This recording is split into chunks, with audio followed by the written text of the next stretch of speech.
For this video, I'm going to take a retrospective look back at Birch State Park, located in Fort Lauderdale, Florida.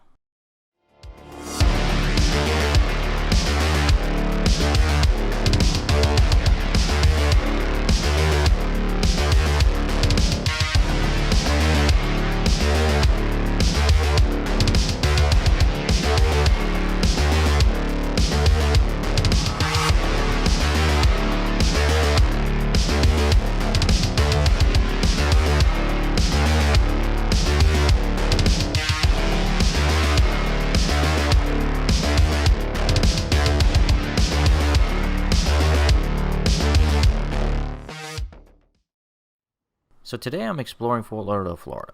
Now, for those that don't know, I grew up here. I was born in Fort Lauderdale, and I can't help but feel like this commentary track is almost like an obituary. You see, the last time I came to this park was in the early 1980s, and this park was amazing. Before Walt Disney World opened in 1971, Birch State Park was the most visited tourist attraction in the entire state of Florida. This place was amazing. It had private cabanas available to rent on the beach. It had a train ride that ran like a 3-mile perimeter ride around the entire park with a tunnel and trestle. And when you look around here and you know what used to be here, it's just depressing for people who grew up here. So this C.P. Huntington train ride operated from 1965 all the way up to 1985. And I still remember this train ride vividly, even though it was 35 years ago that this all took place. They used to stop the train in several sections of the park and point out, tree damage from Hurricane Donna, or they'd stop on the train trestle and talk about like the different fish that were in the water, and they would stop in the middle of the woods and point out, specific trees that were native to Florida and all kinds of interesting things. So it was almost like a park ranger was your conductor or engineer.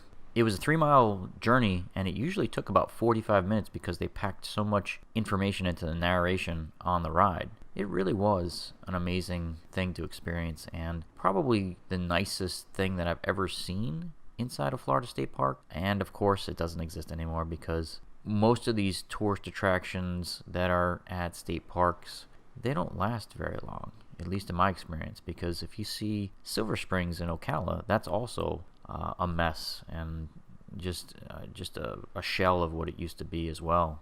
This awkward looking pavilion is so strange looking because it was built as a train station, and just that's the story of this whole park. It's just afterthought after afterthought. You look at the old pictures, this isn't nostalgia talking. Look at how much better this place used to look and how pathetic the state of Florida has run this place. It looks atrocious. This is right on $1 million property on the Atlantic Ocean. I mean, and to see how poorly maintained this place is, it really is. What a slummy way to run a state park.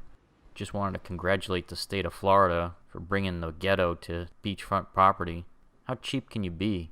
Considering the taxes they charge in South Florida, this is the best you can do. Looks like Florida became a third world country when I went to sleep last night. Way to go. So what's the bottom line for Birch State Park? I really wanted to be positive when I made this video. It was not my intention to be this negative. But the more you look around, the more you realize just how neglected and underwhelming this place has become.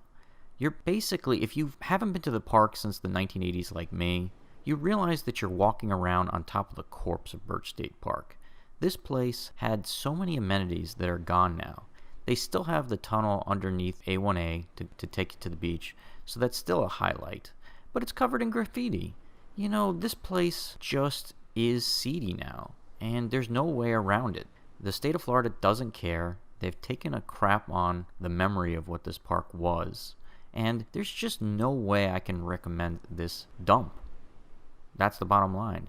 This place is a dump. It didn't used to be, but it is now. If you liked today's episode, don't forget to like and subscribe.